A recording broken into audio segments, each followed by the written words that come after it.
All right, guys. Today we're going to talk about lying to our kids. And while it might be comical to approach this topic with, questions like, is the Easter Bunny real and some other fictional characters, there are some other and very critical times when lying may or may not be appropriate when it comes to our kids. So, as moms, we're trying to figure that out, right? What's right? What's wrong? When is this appropriate and when is it not?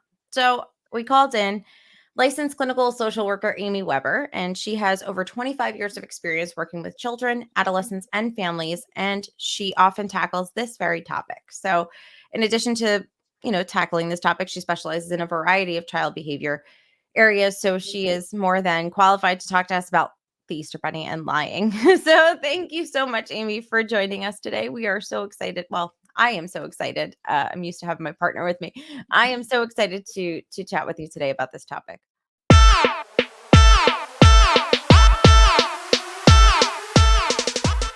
I guess let's kick off the episode with kind of the whole premise of the episode, which is the Easter Bunny real? The Easter Bunny is not real. And I think the Easter Bunny and Santa and the Tooth Fairy, I think they are all amazing examples of harmless beliefs that we can tell kids and they can believe in magic for a little bit.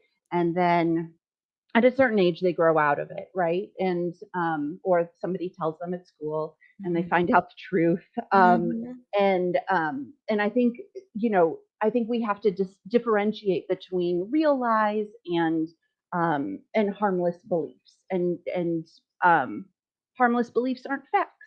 So it's complicated. It's complicated to pull all of that out. But I think that's what we have to do as parents. You say it's harmless, right? And I just thought of something. There are some people who are still angry as adults with their parents for lying to them about these things. I mean, that's crazy, but it's true, right? That's true. And I have had kids in my office like come in and say, so and so says the Easter Bunny isn't real, but I don't know, but maybe, but I don't know, and they're sort of working it out over a 45 or 15-minute session.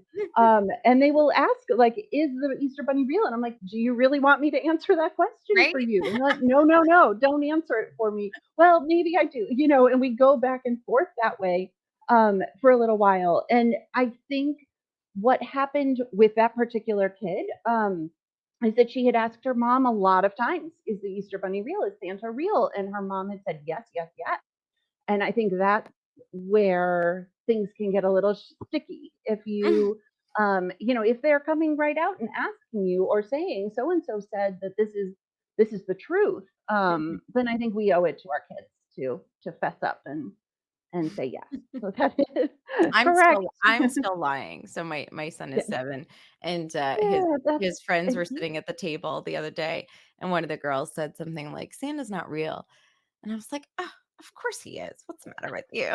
You know, and it was kind of a non-issue, because her younger brother was there, and so, I think she didn't want to press it, but and I told them the story about how my parents yeah, I'm sorry, well, it wasn't my parents, it was Santa, right? I didn't there was a year where I was really starting to get to that point where I didn't believe in Santa, and Santa went and delivered me a pre-Christmas package and it had a beautiful note in it, talking about Christmas magic, and that kept me alive. It kept me going for 2 more years, I will tell you.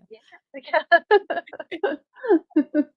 And I mean, there's one thing about a 7-year-old still believing in that magic, and there's quite another about like a 12-year-old coming and saying, okay, the gig is up. And parents going, no, no, it isn't. So Yes, totally different, right?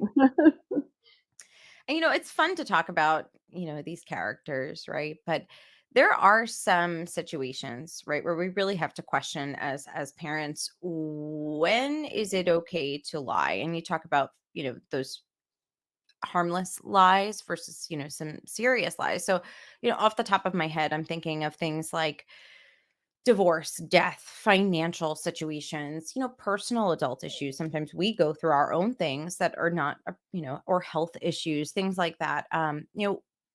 So at a high level, when is it okay to lie to our children? So those things that you're talking about, death and divorce and financial difficulties, They are, they're those are facts. Mhm, And that's stuff that we should not lie to our kids about. I think that, obviously there's age appropriate truths that we mhm. can give and age appropriate information so that we are giving them enough digestible information and we're not giving them information that they can't get processed. But I think it is important when we're talking about divorce or death or serious illness to tell kids the truth. And that's I've had families where they took a second apartment and dad was just sort of away on business, and they kind of kept up this lie for years, Oh. um, to not tell their kids that that mom and dad are separated and divorcing, and the kid lost all trust for his parents, understandably. Um, and he was like, I won't be able to trust them again, which I totally understand. Uh, That's a really important, point you bring up about trust. So, I I really believe that talk about age appropriate, right? So I get lost in this place because I've always been maybe a little too honest with my young child, and people have said, my mom has said things like, oh, he's a child, you can't say that to him, or he and overly treat him like a baby. And yes, I understand he is my baby, right? But I'm just kind of more, straight to the point about a lot of things. If you cross the street, if you get hit by a car and you'll die. I mean, like, I don't know. That's you might just get seriously injured, but I've kind of gone to the extreme because of his personality is so tough to get through that I need to make it as extreme as possible for him to understand, oh wait, this is not good. So there have been people who have said, that creates anxiety in the child when you're overly honest at a younger age about certain things. And I don't know, where is the like that seems like something. Is there an age appropriate way to go about that instead of, hey, 4-year old, you go in the street, you might die? I mean, is there a better way to go about that? I mean, I think for certain things, like going in the street, we have to be dramatic about how dangerous that is and the importance of stopping at the corner, particularly for kids who are a little bit more impulsive. Kids' frontal lobes aren't developed yet. They don't have the same kind of instincts and impulse control that we have as adults. So I think in those cases, we really do have to be dramatic. And that's still, I mean, is it a lie to say, this could happen? I don't think, I mean, have people survived car crashes or getting hit by cars? Yes, but like I think for kids, you can't say, and perhaps you will wind up in the hospital with a broken leg for a few, like they don't register that. And I think you brought up another really important point, is it generation, right? Like your mom is saying, oh, don't tell him that. That's too Mhm, much. And I think that we sort of grew up at a time where our parents didn't tell us mhm. everything and withheld a lot of information. And I think parents are now realizing that they want to be honest with their kids, and that keeping secrets or withholding information doesn't serve us as parents, and it doesn't serve our kids, um, to be kept out of the loop, especially for things that are serious and stressful. And it does build trust, to your point, because I mean, I think about my son trusts me more than anyone. And I think it's really important to uphold that trust because then when it's something really important, then he'll feel safe enough to come to me. And I do, there are certain things he tells me and he says, don't tell, they're not that serious, but don't tell dad. And for whatever reason, he feels that this is just our thing. And sometimes it's important enough for me to have a private conversation with my husband, but also let him know, don't tell him I told you. This is something we need to discuss as parents, but I need to keep that trust with him and let him know that I didn't break that. So I think that's another important thing. I mean, that trust, I think lying really destroys that, right? When they find out. Absolutely, absolutely, and I think that, too often we're trying to protect them, protect them, protect them, and then they get to those teenage years and they're at a party where there's drinking, they're in a party where there's drugs, they're in an uncomfortable situation, and they need to know that they can call you, that they can tell you the truth, that they're not going to get in trouble, that you two are going to work it out together, that you can manage hard things together. Mhm. And we can't protect our kids from scary stuff. I mean, the reality is that our world is a scary and tough place. And if we are constantly putting a mattress under that to keep them comfortable and not helping them to regulate the anxiety and the uncomfortable feelings, they're never going to learn how to deal with it. And it's our job, I think, as adults to really help kids and guide kids on like, yeah, this is tough stuff, but we're in it together. Um, Mhm. Now, I do want to, I do want to talk a little bit about children lying too, but before I go there, we talked about the age appropriate lies. Would you say that there are different degrees of lying to our children? I think so. I mean, like, "You're a great singer," or "You're a" like, "I loved that show that you put on." Those are little white lies. Those are the same kinds of lies that we tell a friend, right? Like, Right. "Yeah, you look great in those jeans." That's the same. We're trying to, be really positive, and I think that there are ways that we can also say, like, I love how hard you worked on that. I saw how, you really got into that song. Hmm. So it becomes less of a lie and more of a, like, focusing in on the positive, and not saying, like, you're not going to have a career as a singer. Like, You mom, don't you need said I to, was going to be, you said I was amazing. What do you mean? right? So I think you can focus, like, I saw how hard you worked and you've really been improving. And, I think we can emphasize those kinds of things. Right. Um, as sort of, white lies, right? The lies that we tell people to protect their feelings and protect their self-esteem. I think it's those, and again, those are matters of taste, really. Somebody else might say, "Wow, your kid is really talented." It just might not be your cup of tea. So, Mhm. so again, that's a little bit falling into the beliefs category and less of a fact. It's also Mhm. not going to change their lives dramatically, if you think that they are an amazing singer and they're really not, right? Like, okay, so they're going to go on to, maybe try out for something and they won't get the part, and somebody else will, lower the Break boom, that to them and not me. right? Yes, and then you can just empathize with the feeling of being so disappointed to not get the part. um, Oh, that's funny. Well, when you mentioned protecting them and protecting feelings what about when it comes to childhood friendships? And so I think back, and this went on through my teen years, right? As parents, and now I understand it now because I'm a mother. I can see things that, my child is not seeing or doesn't want to see or for it just doesn't understand yet.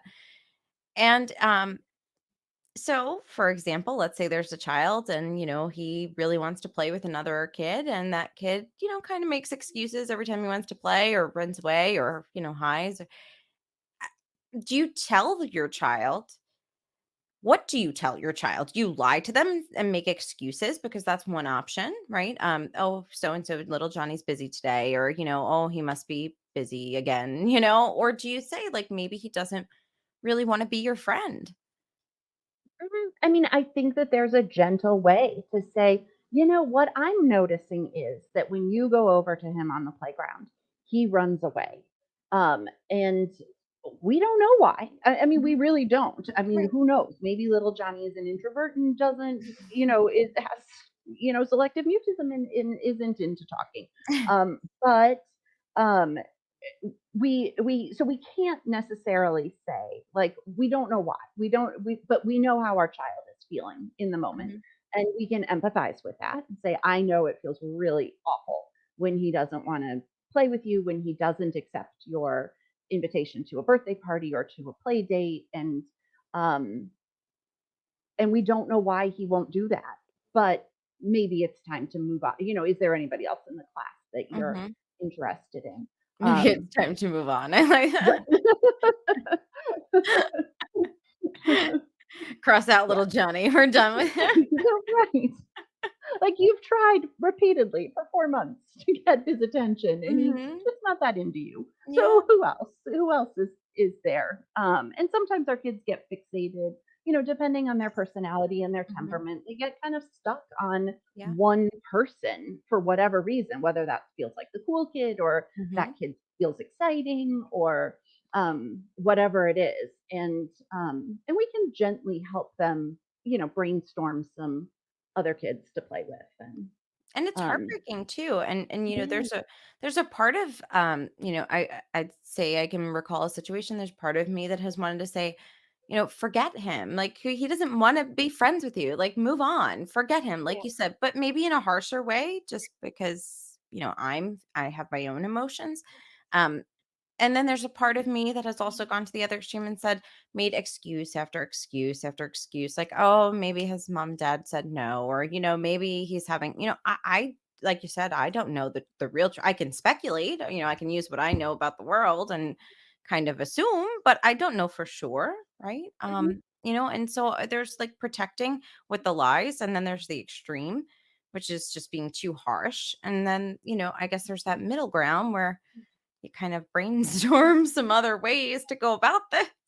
right. Well, and labeling what you see, because you do have that perspective, and you can say, I'm noticing that every single time you approach Johnny on the playground, he runs away. He says, "No, you can't play this game."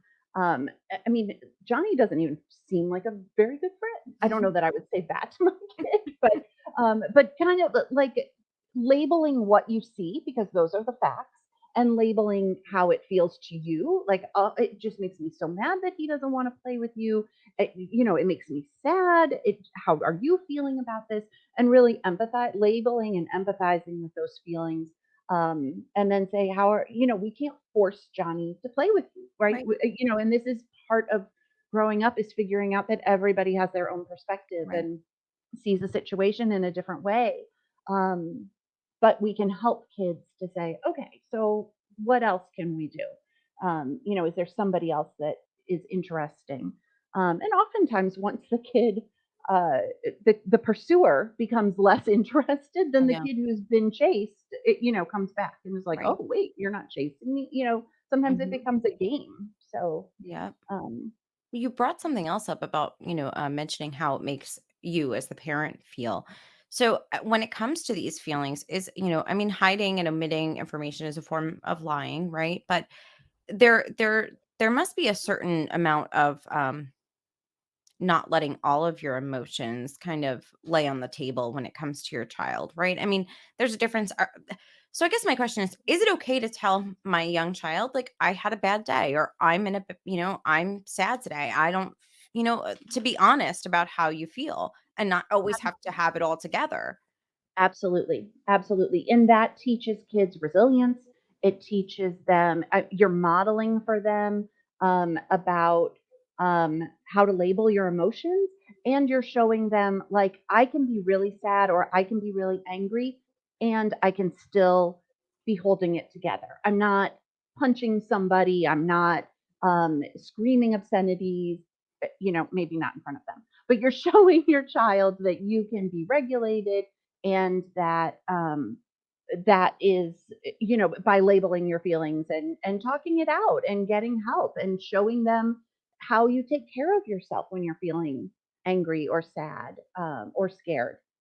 You don't have to tell that, my boss said this and then blah, blah, blah, but you don't have to go through the whole day with them, because they can't manage all of that. But you can say, "Oh, I had a rough day today. Nothing, it felt right. And now I'm going to drink a big glass of water, or I'm going to take a long shower, or I'm going to whatever is feels caring to you." And you can label that for your child, because it gives a great model for them about how to take care of themselves too. No, you just reminded me of another thing. You're just sparking all of these thoughts that I didn't think about this morning. What about death, right? And now I'm not talking about someone dies. Obviously, that's a different story. But you know, m- some children worry about, what happens if my mom or dad dies, right? And there's a part of me that says I don't want you, let's say 4-year old or 5-year old, to have to worry about that all the time. Um, So I tell you, don't worry about that right now. Don't, we've got forever, or we've got 100 years, or whatever it might be. And then on the other hand, I I also don't want you, what is the right, how do you handle that without, like, or do you lie? I don't know.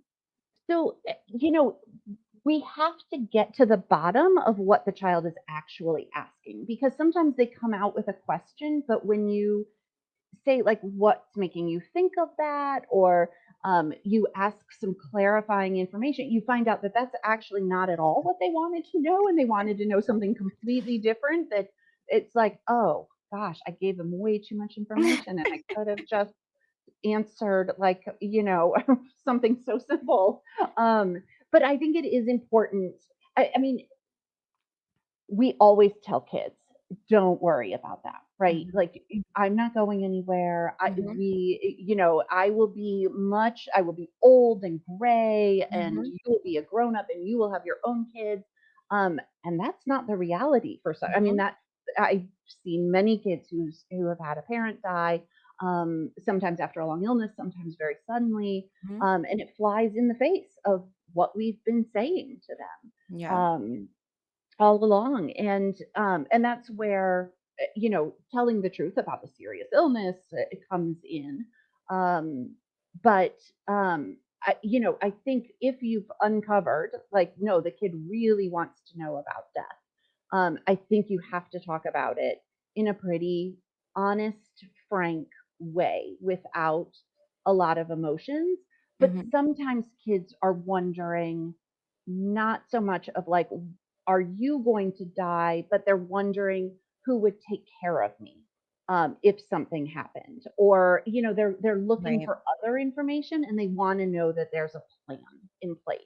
I see. Um, I understand. so yeah. So saying, yes, I mean, death is part of the life cycle. And there's a great book called Lifetimes that goes through the life cycle of trees and animals and humans, and kind of goes through, this is what happens to all of us.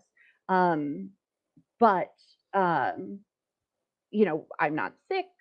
This is not, Right. on our radar right now. Mhm, And this is the plan. If something would happen, these are the people that would take care of mhm, you. We have it all covered. It's, um, you will be taken care of. That's oftentimes what kids want to know. The parents will say, "We're getting divorced." They want to know where they're going to live and who's going to mhm. take care of them. Um, I understand. So I think always focusing on that, besides the don't worry about it, Mhm. because it's scary. It's scary for parents to talk about, and it's scary for kids to talk about, or to think about. Um, It is. but just to throw in, 4 and 5-year-olds become obsessed with death. Um, and so if your child is asking a lot of questions about death, it's not a red flag. It's just a, they just become obsessed with it. And they don't really understand that it's final. So, um, Well, that's good to know. That's some consolation. it's disturbing. It's a really disturbing phase, but My parents used to lie to me. I was a very anxious child, so I guess in an attempt to not have me worry all night long, because I was always worried people were going to break into the house. For what reason, I'm not sure, because nobody ever, it never came up, but for whatever reason, I was really worried about this, and I would wake up at night and I'd hear, an animal outside or whatever it was. So they told me that really the only time people get robbed is between, like 3 and 5 a.m. or 2 and 4 a.m. They made up some, like, window of time. And so they said, like that's really the time that people get robbed. So don't worry about this, and maybe it was like midnight or something like that. Like, don't worry about this. Or there's nothing to worry about. It wasn't a rob. And I thought about that recently and I was like, what a crock of shit they just made up. They just made something up so they could go back to sleep, and I stopped worrying, right? Unless it was between 2 and 4, and then I'd like stay up and be like, "Oh my gosh, it's between 2 and 4, like, should I be worried about this noise?" But it was only 2 hours. How crazy is that? What kind of lie is that? Yeah, it would be interesting to ask your parents what they were thinking, like, why they chose those Right? times, like, how they came to that. Um, That was but their yeah, best thinking.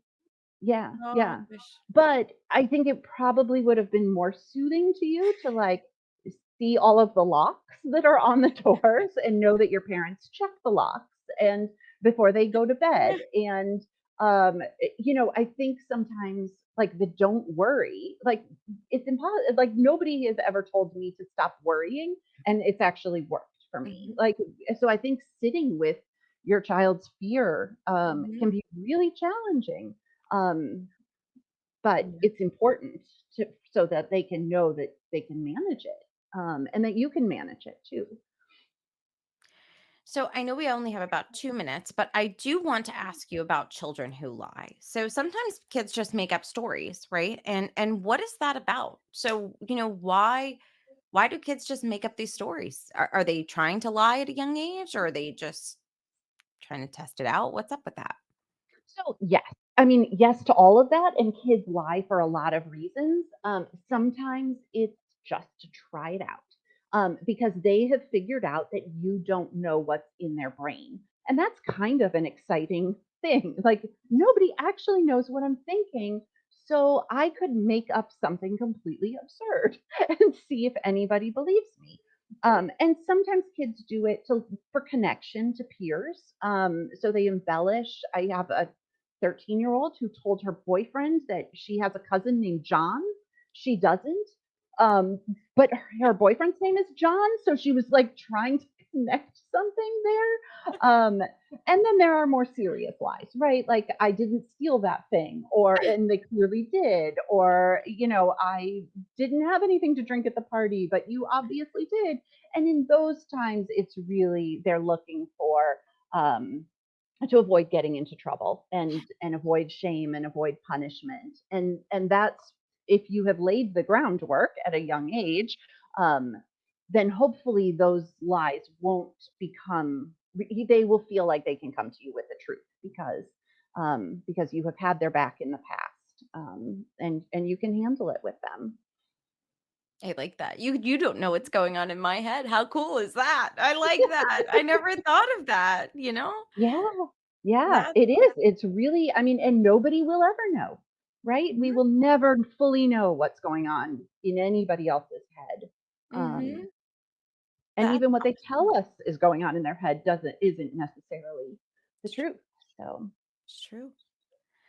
All right, Amy. So what I'm going to do is I'm going to put links in for everybody so they can learn more about you and your work. And I wanted to thank you so much for joining us to talk about lying today. This is I think it's an important topic. It really is. so important. It is so important. Thank you so much for having me. Thank you so much for your time.